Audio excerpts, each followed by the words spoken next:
Hi everyone, this is Tami Thurston, and I'm here today with Dr. Taylor. And Dr. Taylor is here to float some teeth for us. Let me just take a second and show you his very cool setup. So he has portable stocks that he hauls behind his truck. And he's got his whole setup. So we're going to talk with Dr. Taylor. There he is. Hey there. So we've got Grace as our next patient here, and we're primarily doing dentals today, but want to make sure before we get started that Grace is in good physical shape. So I always start off with just a heart and lung exam, take a look at the horse in general, make sure they look like they're in good shape. We will be using some sedative on the horse today, so part of the reason I do a brief physical to begin with is, once again, to make sure that their heart and lungs sound good, and we're not dealing with any pre-existing conditions that might have a problem. So Grace is about ready. We're going to give her a little bit of sedative here. Okay.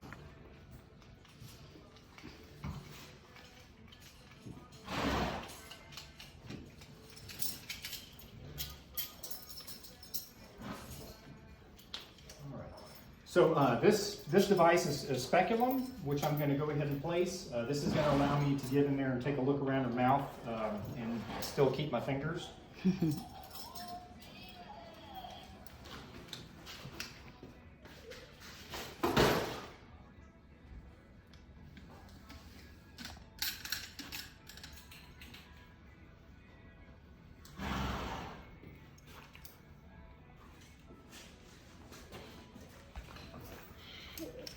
This type of speculum has a little screw device here that actually separates the bite plates. So I'm going to just use this little handle to kind of turn this and slowly open her mouth.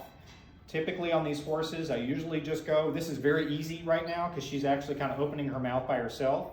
And as soon as I start to get just a little bit of resistance, when they kind of say, okay, that's far enough, we go ahead and stop, which is kind of one of the nice things about this speculum, is that you can customize it as far as the opening for every horse that you're working on. A lot of these horses still have a little bit of feed material in there, and it's hard to do an exam through that, so this next step is just a rinse. We're going to go ahead and rinse up and down and just try to make sure we got any hay or food out that might still be in there. Some of them are quite the chipmunks, and they will hang on to a big wad of food.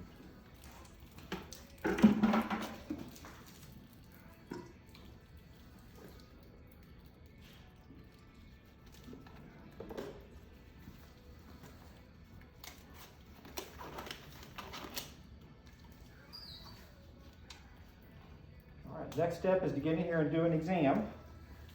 And to do so, it's pretty much a dark hole, so you got to have some kind of light to really kind of light things up and see.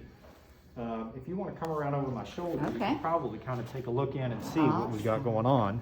I'll try to light it up. It may flicker, the video may flicker on you because that's just my light that kind of pulses. Yeah. But typically they've got 6 cheek teeth in a row in most normal situations. And hers are pretty level. That we like to see a nice level bite from front to back. She's got a few teeth that are a little bit shorter, but those are ones that just recently had baby teeth that kind of came off just recently. So that's why the ones that are left behind are just a little bit shorter right now. But she's got a pretty normal configuration. I like to go ahead and feel along these teeth too to see how sharp these points are. These little, a lot of these teeth will get some little sharp enamel points on the sides. And that's oftentimes what gives them a little bit of trouble when they're trying to eat. She's got some sharp points, so we're going to be doing a little bit of routine floating today. And the floating is basically just using I've got a motorized float that I'm going to use to kind of smooth over those sharp edges. Now she also has a couple of wolf teeth.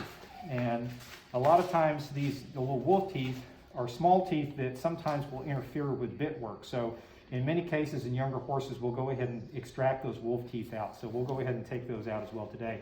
If you want to, I'll try to point them out. If you want to come around to my right shoulder, my thumb is right next to that wolf tooth. You can see that little tiny tooth that's right in front of the chewing tooth. That's a wolf tooth there. Now, some horses will get canines, but canines come in way up here. And they're different teeth, and they don't typically need to be extracted. But a lot of times those wolf teeth can cause some bitting issues, and so we typically will take those out on the end of the horse. The next step here that we're going to get into is doing the actual floating. Now, her teeth are nice and level. There's no real corrective work I need to do on her. A lot of younger horses, I have pretty good mouths. It takes a little bit of time for a lot of the malocclusions or problems that we run into on some of these horses to develop. So if you can catch these on early on these horses, you can do little adjustments as time goes on and avoid having a big problem later on. So that's why it's nice to jump in on these horses when they're young and before you have any major problems. Fortunately on her, all I'm gonna really need to do is do some routine floating, and then when I get done doing some floating and I'm letting those blocks set in, I'm gonna go in and go ahead and take those wolf teeth out towards the end.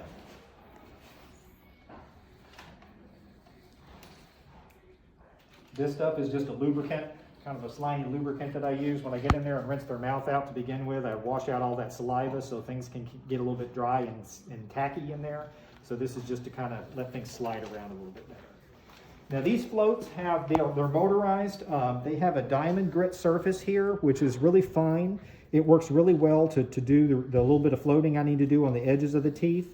But it's also very forgiving on soft tissue. So if you happen to kind of rub a cheek or something with it, it doesn't usually, it's not going to damage that soft tissue.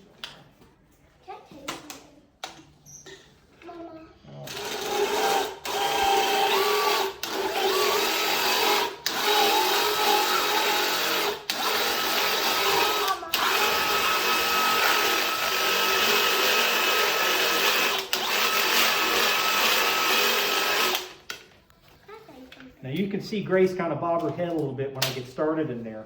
For most of the part, routine floating does not hurt the horse at all. We're working on part of the tooth that's not going to be overly sensitive, and it doesn't hurt. But it does make some noise and it does vibrate a little bit. So sometimes you'll see the horses kind of go, whoa, what was that? Most of them after the initial whoa kind of settle down into it, and they're usually fine after that.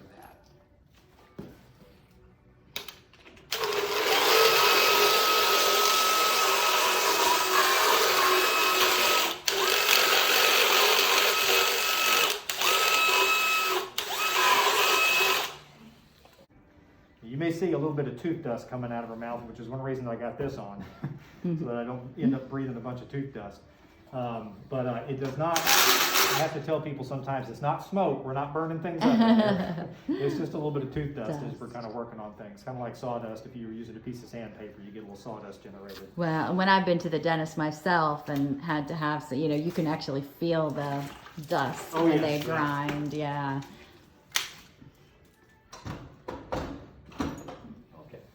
So with her, she just needed some routine floating. So actually the floating part of it is done. It doesn't take very long with these motorized floats to go ahead and get the floating part that you need done. The next step on this is I'm going to go in and get those wolf teeth out. We've had a couple of minutes for that sedative to kick in, or for that, that local anesthetic to kick in.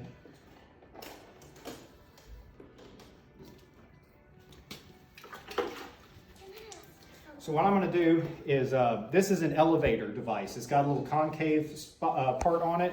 And what I'm going to do is go in around that tooth and actually try to kind of push the gum away from the tooth, and also kind of push down into kind of the side of the root on these teeth, all in an effort to try to break down that ligament that holds that tooth in place.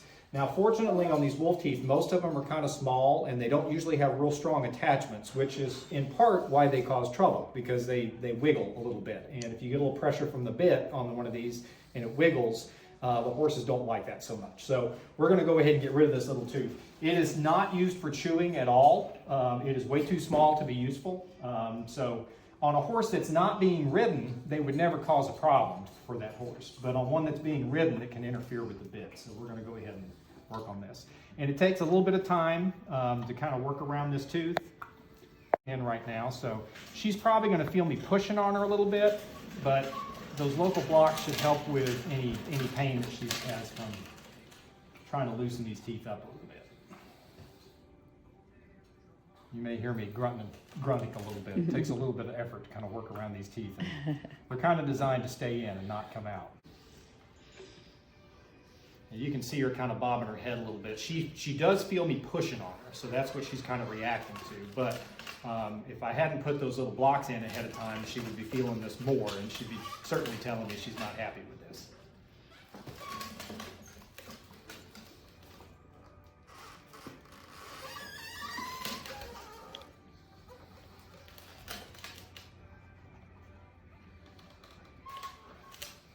These teeth are they're kind of small and tiny compared to everything else in their mouth. So sometimes when you're working on them, the little roots can be very delicate. You can actually end up, some of them will kind of break as you're taking them out.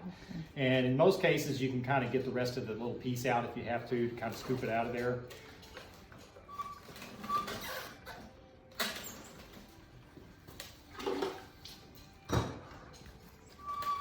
Okay, Carter, look, he's going to... So these are extractors, and what I'm going to do now is try to get a good grip on that tooth, and at first I'm just going to try to rock it back and forth and get it moving a little bit more in the socket before I actually start to try to pull it. Ideally, you want to have it freed up quite a bit before you actually start pulling downward on it. So right now I'm just kind of rocking back and forth. It's very much like if you were pulling an old fence post out of the ground. You got to kind of work around the edges and rock it back and forth an awful lot before that fence post will actually start to come up out of the ground. And as I said, she does feel me kind of pulling on her a little bit here. The pain portion of it should be deadened with that block, but she does. I got my hand against the back of her tongue or the top of her tongue, and she does feel me kind of wiggling. So that's why she's trying to help me. Yeah. So there's the other one too. That's the one off the right side there. But you can see they're small teeth, and they don't have very good attachments or very big attachments compared to the rest of the teeth in the mouth. So which I think is why they sometimes cause some problems. All right, so without those in there, I'm going to go back and just do a little bit of fine tuning with the float on those front teeth there. I stayed off those front teeth until I got the wolf teeth out because I didn't want to mess up the wolf teeth. So we're going to go back and just finish this.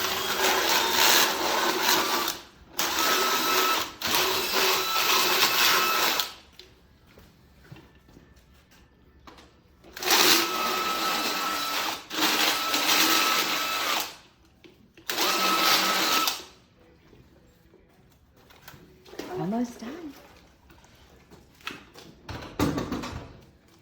Now those gums where I took those teeth out will kind of bleed for just a little bit, but they're small sockets, and typically you don't need to do anything special to them. They will usually heal up pretty quickly. Most horses, 7 to 10 days, they are often pretty much all healed on that. So we're gonna get in there and rinse out some of that tooth dust I made.